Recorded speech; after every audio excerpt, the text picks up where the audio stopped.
If you've got a DJI Osmo Action 5, you have one of the most versatile action cameras for $350. But are you getting the most cinematic footage you could actually be getting out of it? Good news, because in this video, I've got 10 moves that'll turn you from shooting basic action footage to creating pro-level cinematic content.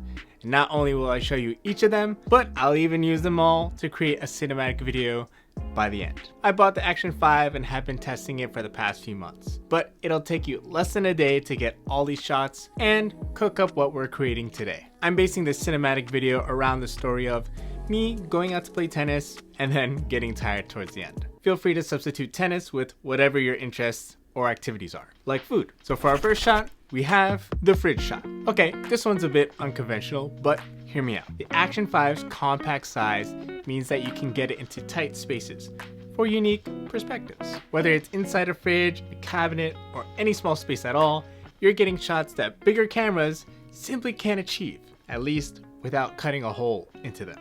To help create a sense of depth, do have some items placed in front of the camera so that our audience can perceive the space within the fridge. I'm calling this first move the fridge shot for the sake of this video, but really it could be called whatever you want it to be called.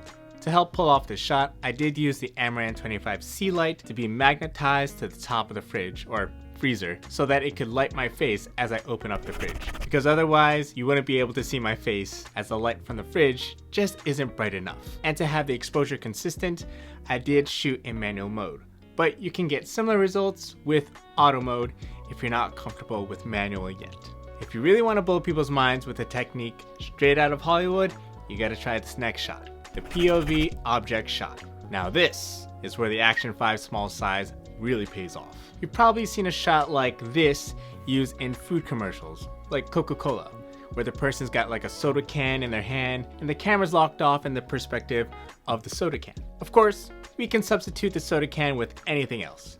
In this case, it's this little milk box. Banana is an awesome flavor, by the way. Or even something like a tennis racket. Anything that you can attach an articulating arm to and just angle it in a way where you don't see the claw in your shot. One small but big difference when getting this shot is to turn off your stabilization. This way we can have a more organic shake to our shot. But if we leave our stabilization on, we do start to introduce some kind of swinging sensation when it comes to the stabilization mode, since it does compensate for any shake. So you want to remove that so everything appears more natural. For this shot, I did use an articulating arm, one that allows for me to attach the camera on one end and the other side is a clamp. And the clamp side is what I attached or clamped to the drink. This is under $50 US, and I'll link to this in the description along with the rest of the tools that I used to make this video. Of all the cinematic shots though, these next few are a walk in the park. No pun intended. Starting with the driver's side window shot. With the use of this magic arm that we used from the last shot and a suction cup mount, we can get this side window view from the car. We're just gonna take this suction cup and press it against the flattest part of the driver's side door. Then we'll attach this magic arm to the side of the suction cup. And once we mount our camera to the end of this magic arm, we can go ahead and check our framing with the DJI Mimo app. And now, you're golden. Depending on where your car is parked, right before you start driving, you'll find it easier to light your side when driving on the side where the sun is versus when you're driving away from the sun. So keep that in mind if you're frustrated about being too dark in your shot. And as a disclaimer, do note that I do not recommend doing this shot in high speeds. I was only driving about like 50 miles per hour max around a parking lot to get this shot. An empty parking lot. Be responsible. But don't just think that this is for the driver only, because we could apply this kind of shot for the passenger side as well. Or if we have more company, even better, we can do this next shot, the dashboard shot. Instead of mounting the camera to the windshield, let's try the dashboard. Since the DJI Osmo Action 5 has such a wide field of view, we can pretty much capture everyone in the car, whether in the front or in the back. And this way we can go ahead and expose well for everybody in the car so that we're not fighting with the lighting from the outside of the car.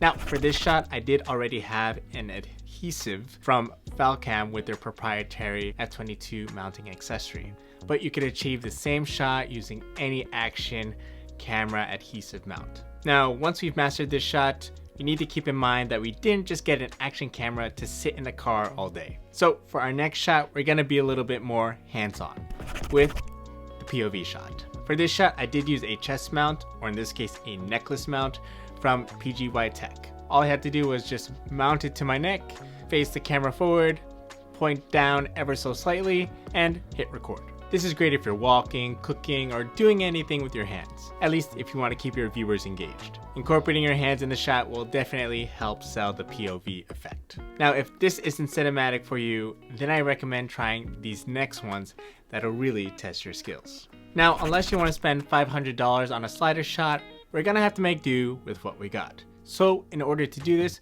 we're gonna aim for doing a left to right slider shot. And to start, we're gonna go ahead and widen the base of our legs, lock in our elbows, hold our camera steady, and then slowly shift our weight from left to right. Slowly swing our arms like a clock, going counterclockwise, ever so subtly. Subtly. Yeah, that word. As a pro tip, I'll be shooting in 4K 60 frames per second so that I can slow down the footage much later and take out any micro jitters. This way it'll help smoothen things out. If you still haven't found success, try bending your knees a little, keep your core engaged, and let the Action 5 stabilization do all the heavy lifting. You can choose Rocksteady Plus or horizontal balancing. And if you do it right, people won't even notice that you were the slider after all. But if you're still looking to get cinematic-like shots while not having to rely on handheld movements, then let's try the push-out shot. Now, normally I would attempt the shot handheld, but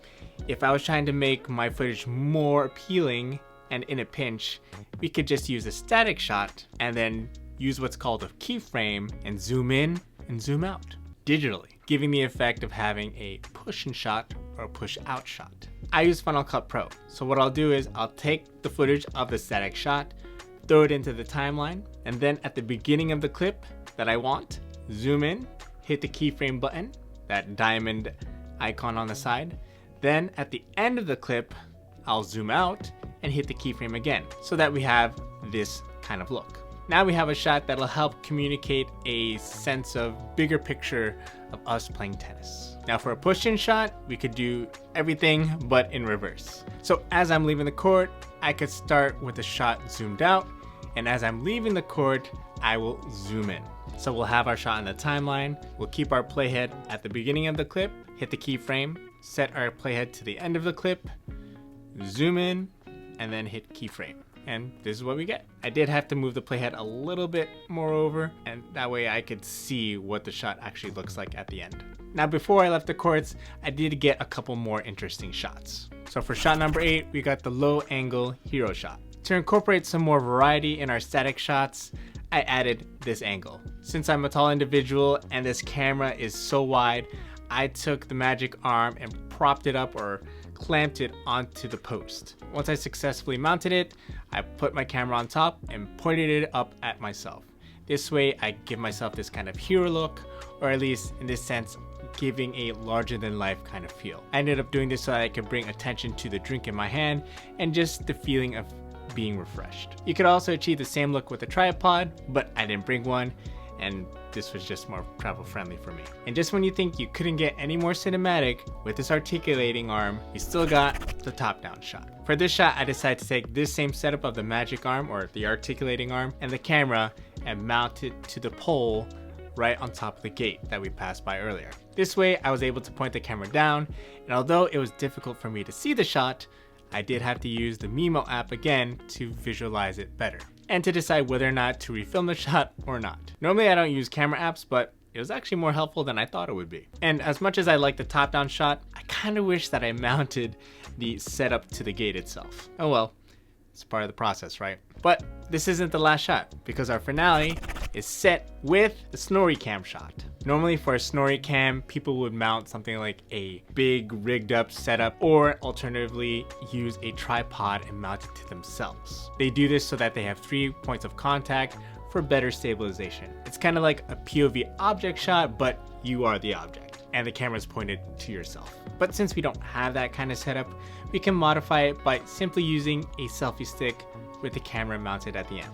Again, to help sell this look, we want to go ahead and turn off the stabilization. This way we have organic shake when we have the camera locked off to ourselves, or theoretically locked off to ourselves. To help sell this look, you can go ahead and kind of like turn side to side and help give this spin effect. Now, although the background is giving this surreal kind of jarring look, your face will be locked off, or is supposed to be locked off, as the main character would still be in focus. So as much as possible, we want to keep our selfie stick locked and kind of like stuck at our waist or our hip and just point it at ourselves, and try not to shake the selfie stick side to side. And we are incorporating this shot so that we can sell the look of feeling tired and maybe even a little bit dizzy. And with all our shots, this is what we get.